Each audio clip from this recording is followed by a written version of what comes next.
Hello guys. तो कैसे हैं आप लोग। आज हम शुरू करने वाले हैं द फर्स्ट ग्रेट इंस्टॉलर गोड का एपिसोड नंबर 156। तो चलिए शुरू करते हैं आज का एपिसोड। आज के हमारे एपिसोड की स्टार्टिंग वहीं से होती है जहाँ से हमारा पिछला एपिसोड खत्म हुआ था। टैनमिंग बेहोश होता है जिसको कोई उठाने की कोशिश कर रहा होता है। टैनमिंग उठ जाओ, टैनमिंग उठ जाओ। हमें दिखाया जाता है उसको उठाने वाला कोई नहीं, लिवुडी होता है जो टैनमिंग को देख के कहता है ये कैसे बेहोश हो गया, टैनमिंग उठ जाओ। जब टैनमिंग नहीं उठ रहा होता है तो लिवुडी को बहुत ज़्यादा गुस्सा आता है और टैनमिंग को 2-3 झापड़ गींच के देता है, जिससे टैनमिंग तुरंत ही होश में आ जाता है। वो कहता है ओह ये बहुत ज़्यादा दर्द कर रहा है, आप क्या कर रहे हैं, आप मुझे मारना चाहते हैं क्या। टैनमिंग और लिवुडी सब बात कर ही रहते हैं कि उनके पीछे से आवाज़ आती है, ब्रदरली आपका बेटा तो अब ठीक है, लेकिन ड्रैगन वेस्टर्न कहाँ चली गई। और टैनमिंग अभी भी अपने गाल पे हाथ रखा हुआ होता है। लिवुडी कहता है मुझे लगता है कि उसे टावर के द्वारा ऑब्जर्व कर लिया गया है। आगे लिवुडी एल्डर शॉकिंग और ब्लैक कपड़े वाले इंसान से कहता है तुम दोनों जाओ और बचे हुए बैटल को ख़त्म कर दो।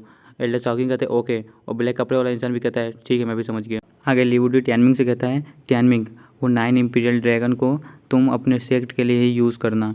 टैनमिंग कहता है ठीक है। अगर टैनमिंग अपने मन में सोचा होता है मैं अभी दूसरे वर्ल्ड में गया था जहाँ मैंने अपने थर्ड केओस कंपेनियन बीस्ट से मिला था, और मेरे थर्ड कंपेनियन बीस्ट एक ने उस सारे इंपीरियल ड्रैगन सोल को अपने अंदर ऑब्जॉर्व कर लिया है, लेकिन मुझे लगता है कि उसे बाहर आने में अभी भी बहुत ज़्यादा समय है। आगे लिवुडी टैनमिंग से पूछता है तुम अपने साथ टैजी टावर को कब लेके गए थे। टैनमिंग कहता है मुझे नहीं पता, मुझे महसूस नहीं हुआ कि टैजी टावर कब मेरे पास आ गया। मुझे लगता है जब सेट बैटल हुई थी तभी ये टैजी टावर मेरे पास आ गया था। फिर लिवुडी टैनमिंग से कहता है अच्छा ठीक है तुम मुझे पूरी बात बताओ वहाँ क्या क्या हुआ था।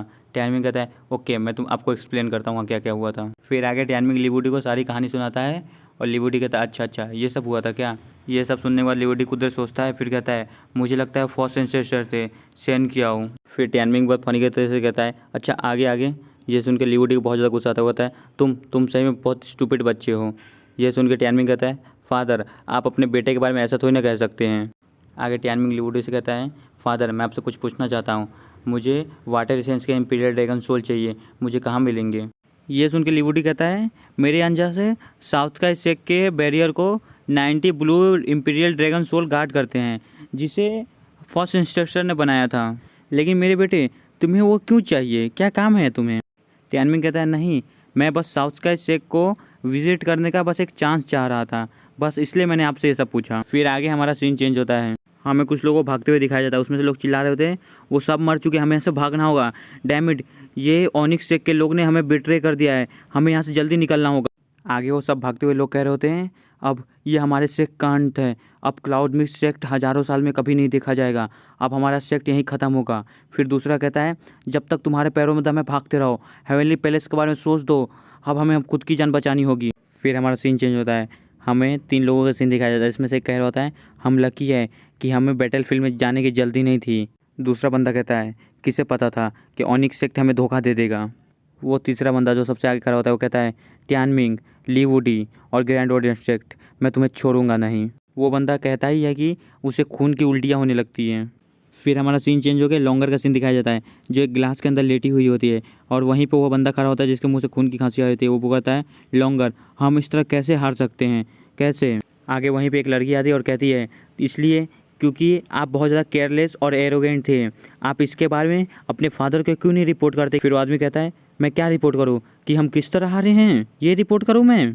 फिर वो आदमी बहुत ज़्यादा गुस्से में कहता है ये अभी ख़त्म नहीं हुआ है, मेरे फादर उसको छोड़ेंगे नहीं, उस बास्टर को मार देंगे मेरे फादर। फिर आगे हमारा सीन चेंज होता है, हमें आइसोलेटेड साउथ स्काई सेक्ट का सीन दिखाया जाता है जहाँ पे वही बूढ़ा ग्रैंड लीडर होता है और उसके साथ 2 और लोग होते हैं, जो उसमें से एक कहता है क्या हुआ है, ग्रैंड ऑडियंस सेक्ट ने कितनी हार झेली है अभी तक। उसके सामने एक बंदे को झुका हुआ दिखाया जाता है जो कहता है फादर हमारे सेकंड ब्रदर और सीकोंग ने 1,30,000 सैनिकों को ग्रैंड ऑडियंस सेक्ट पे अटैक करने के लिए कहा, लेकिन जैसे ही वो ग्रैंड ऑडियंस सेक्ट के बैरियर के पास पहुँचे वहीं पे हमें ऑनिक्स सेक्ट ने बिट्रे कर दिया, उन्होंने अपनी तलवार हम पे टान दी और हमसे लड़ने के लिए तैयार हो गए। ऑनिक्स सेक्ट ने हमें इतनी अचानक बिट्रे कर दिया कि हमें समझ नहीं आया हम क्या करें, उन्होंने अचानक हम पे हमला कर दिया और ऑनिक्स सेक्ट के सेक्ट लीडर ने ग्रैंड ऑडियंस सेक्ट की मदद करके ग्रैंड ऑडियंस सेक्ट के शील्ड को और भी ज़्यादा पावरफुल बना दिया था। वहाँ से हम सिर्फ 20,000 लोग वहाँ से बच के बाहर आ पाए और वहाँ पे सीकोंग और उसके बेटे को बहुत बुरी तरह से मार दिया गया और वो रोते हुए ऐसा कह रहा होता है। ये सुन के तो बूढ़े ग्रैंड लीडर काफ़ी ज़्यादा शौक हो जाते हैं, वो कहते हैं लिवुडी के द्वारा मेरे बेटे को मार दिया गया। ग्रैंड लीडर उस बंदे से पूछते हैं क्या तुमने डोंगियों की लाश वापस लाई। वो बंदा सर झुकाते हुए कहता है नहीं मैं नहीं ला पाया।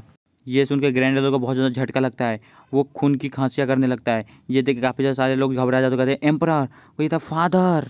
ये सब सुन के ग्रैंड एल्डर काफ़ी ज़्यादा सदमे में चले जाते हैं। वो कहते हैं मेरे बेटे की लाश अभी भी ग्रैंड ओरियन सेक्ट में पड़ी है। ग्रैंड एल्डर सदमे से बाहर आया भी नहीं होता है कि उसके ऊपर एक हमला होता है और वहाँ पे एक बहुत ही ज़्यादा बड़ा ब्लास्ट होता है। फिर हमें उस हमले के बाद दिखाया जाता है ग्रैंड एल्डर के साथ सारे लोग उसके ज़मीन पर गिर जाते हैं और ग्रैंड एल्डर को उसका कोई नाम लेकर बुलाता है, बोलता है सेंग्याओ।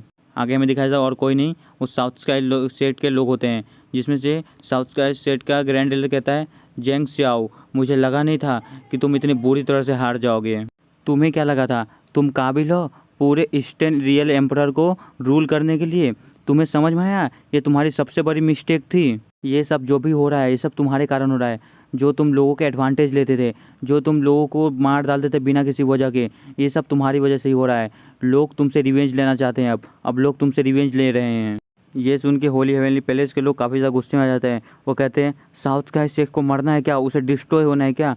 लेकिन होली हेवनली पैलेस के ग्रैंड एल्डर सबको शांत कर देते हैं और सबको कहते हैं ये बहुत हो गया, अब तुम होली हेवनली पैलेस में लौट जाओ।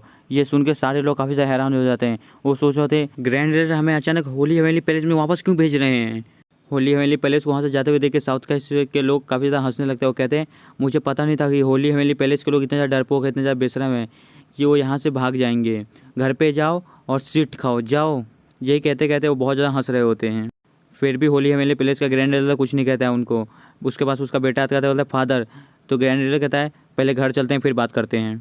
होली हेवनली पैलेस के लोग वहाँ से जाने लगते हैं। आगे हमें बताया जाता है कि होली हेवनली पैलेस के लोग बैटल फील्ड से पूरी तरह से डिस्पेयर हो गए। अचानक वो बैटल फील्ड से ही गायब हो गए। फिर हमारा सीन चेंज होता है, हमें किसी को दारू पीते हुए दिखाया जाता है जो कहता है मैंने सुना कि होली हेवनली पैलेस के ग्रैंड एल्डर ने ये न्यूज़ सुनी तो जगह पे खून की उल्टियाँ करने लगे। ये सुन के मुझे काफ़ी ज़्यादा अच्छा लगा। हमें दिखाया जाता है कोई और नहीं लिबर्टी होता है। वो कहता है कि इतना ही नहीं, होली हेवनली पैलेस के ग्रैंड एल्डर को साउथ का सेक के लोगों ने बहुत ज़्यादा प्रोवोक किया, फिर भी उन्होंने कुछ नहीं किया, बस वहाँ से वो रिट्रीट करके चले गए। ये सुन के एल्डर शाओकिंग कहते हैं कि इतना बेइज्जत होने के बाद भी वो इतनी कामली वहाँ से रिट्रीट कर गया, वो डील करने में ईजी नहीं होगा और तुमने उसके बेटे को मार दिया है, वो पक्का तुमसे बदला लेने के लिए वापस आएगा। ये सब बात चली हुई थी कि एल्डर शाओकिंग को कुछ नोटिस होता है। वो कहता है कौन है वहाँ पे। हमें दिखाया जाता है कि वहाँ पे एक बंदा निकल के आता है जिसे देख के लिवुडी अपनी जगह पे खड़ा हो जाता है। हमें दिखाया जाता है कि कोई और नहीं, वो मुयांग होता है। इसका पूरी तरह से अपीयरेंस चेंज ही हो गया है। फिर हमें दिखाया जाता है वहाँ पे टियानमिंग की मदर भी होती है। आगे लिवुडी एल्डर शाओकिंग पूछते हैं क्या तुम इन्हें जानते हो। आगे एल्डर शाओकिंग उन दोनों को लिवुडी से इंट्रोड्यूस कराते हैं। वो कहते हैं ये टियानमिंग की मदर है और ये टियानमिंग के ओल्ड टीचर हैं। मुयांग कहता है मैं यहाँ ज़्यादा देर रुक नहीं सकता बदर, ये मैं आपको यहाँ पे कुछ रिपोर्ट करने के लिए आया हूँ। मैं यहाँ पे सबसे अच्छा गॉड रिसोर्सेज के लिए और कल्टीवेशन रिसोर्सेज के लिए आया हूँ। आप क्या मुझे इस सब को प्रोवाइड कर सकते हैं जितनी जल्दी हो सके। यहीं पे हमारा सीन चेंज होता है, हमें आगे की बातचीत नहीं दिखाई जाती है। हमें टियानमी को एंसेस्टर ग्रेव के पास कल्टीवेशन करते हुए दिखाया जाता है, जो अपने मन में सोचा होता है कि ओंग्यू ने कल फिर से एक ब्रेक थ्रू किया। उसने 9th लेवल यूनिटी स्टेज पे पहुँच गई और वो फिर से हेवनली विल रियल में पहुंचने की कोशिश कर रही है। वो पहले मुझे सरपास करने की बहुत ज़्यादा कोशिश कर रही है। टियानमिंग अपना कल्टीवेशन कर ही रहा होता है कि उसे आवाज़ आती है यंग मैन, ये बूढ़ा इंसान तुम्हें कुछ पॉइंट बताना चाहता है। ये सुनकर टियानमिंग होता है कौन, किसने मेरे से बात की अभी। टियानमिंग जैसे ही पीछे मुड़ के देखता है वो काफ़ी ज़्यादा हैरान हो जाता है। वो एंसेस्टर ग्रेव के अंदर घुसता चला जा रहा होता है।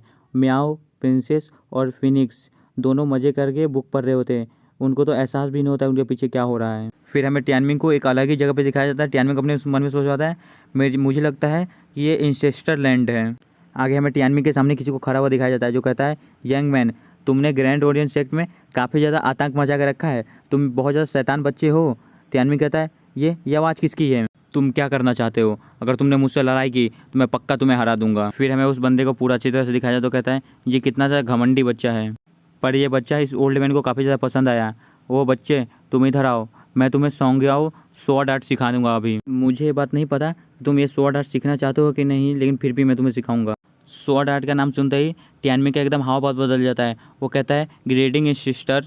ये देख के वो इंसिस्टर भी काफ़ी ज़्यादा हैरान हो जाता है। वो कहते हैं अभी तो ये बच्चा इतना ज़्यादा एरोगेंस बन रहा था और अभी इतना ज़्यादा शरीफ बन गया, इसको एरोगेंस इतनी जल्दी कहाँ चला गया। आज का हमारा एपिसोड यहीं खत्म होता है। वीडियो पसंद आए तो लाइक कर दीजिए, नहीं है फिर भी लाइक कर दीजिए और चैनल को सब्सक्राइब कर दीजिए। Thank you for watching, bye.